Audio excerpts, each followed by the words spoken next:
Malaki at malawak ang bahay ni Makaraig, kung saan nagtitipon-tipon ang mga estudyanteng kasama sa grupo na naghahangad na mapatayo ang akademya ng wikang Kastila.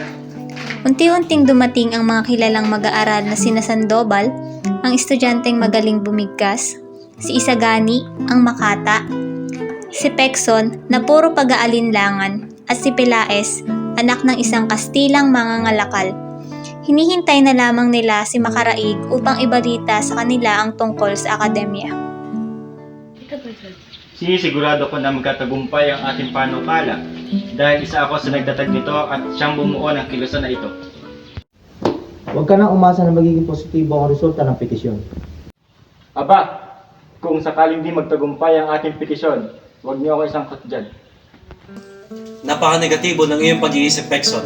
Alam ko makapraili ang Kapitan General. Ngunit wala siyang pagkukuro-kuro. Wala akong ibig sabihin, Sandoval. Naniniwala talaga ako na may sariling pagkakuro-kuro ang mga general. Hindi biro ang mga bagay na ito. Ito'y seryosong bagay, subalit ano man mangyaring basehan upang tanggihan ang pagtatayo ng Akademya ng Wikang Kastila. Dahil magiging gabi ang oras ng klase, makakasira sa kagandahan ng asal ng mga mag-aaral. Laban ito sa integridad ng universidad. Ang universidad ay may obligasyon na tulungan ang pangangailangan ng mga estudyante. Ang universidad ba ay isang konstitusyon? Ano bang matututunan nila? Ngunit yun ang pinapakita mo. Yan ka na naman. Puro na laman negatibo. Huwag tayo mawawalan ng pag-asa dahil ang pagtitipon na ito ay dahil ipapaalam ni Makaraig ang ating tagumpay.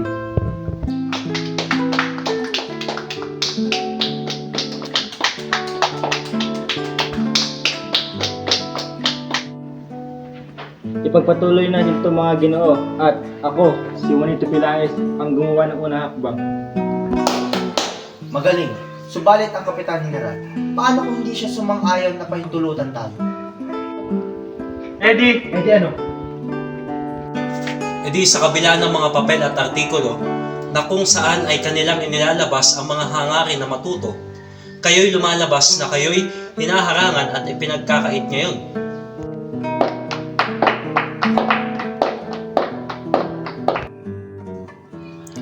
Nasa gitna muli ng pag-uusap ang mga mag-aaral nang dumating si Makaraig, leader ng kilusan, makisig, mayaman at maganda ang ugali na may dalang magandang balita. Nang, bigyan mo ang mga panauhin ng mga mainom. Kaninang umaga nagpakita ako kay Padre Irene. Nabanggit niya sa akin ang napag-usapan sa Los Baños. Pinaglaban niya ating mga hangarin. Ngunit katol-tutol, tulad din na Padre Sibilia, Padre Fernandez, Padre Salvi, Kapitan General at si Simon. Ang mag-aalahas sa Simon? Tumahimik ka! Ngunit sa bandang huli ay hinayaan nila ang kataas-taasang lupo ng paaral ng primarya mag-desisyon. Matagal nang hindi kumikilos ang lupon na iyan. Yan din ang aking sinabi kay Padre Irene. Sinabi niya si Don Custodio magdesisyon. Mainam ito. Subalit nasa kamay niya ating panukala dahil isa siyang sangguni ng mga lupo na iyon.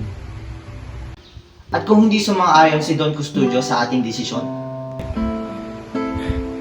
Sinabi ko rin yan kay Padre Irene. Ngunit nailantad sa atin ang mga suliranin ng hamon nito. Sinabi din niya kung tayo makikipagkaibigan kay Don Custodio, magagawa natin hilingin ang kanyang pagsang-ayon.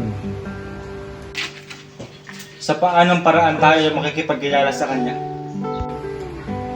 Dalawang paraan ang sinabi ni Padre Irene. Ang in-check na si Kiruga?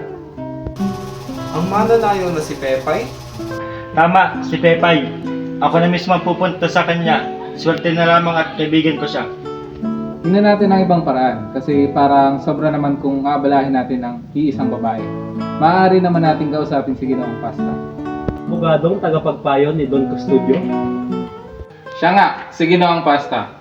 Ay isang Pilipino at dati siyang klase ng aking tiyuhin. Ang problema lang ay kung paano natin siya makukumbinsi upang mapakiusapan si Don Custodio na umalis sa atin.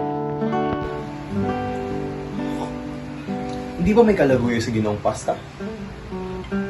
Wala na bang ibang paraan kundi gamitin ang kanilang mga kalaguyo? Huwag ka nga maarte. Isipin mo na lamang ang hakbang na mangingibabaw sa Aldikain. Tiyala ko ang babae, si Mataya. Hindi naman siguro masama na gawin natin ito sa matapat na paraan.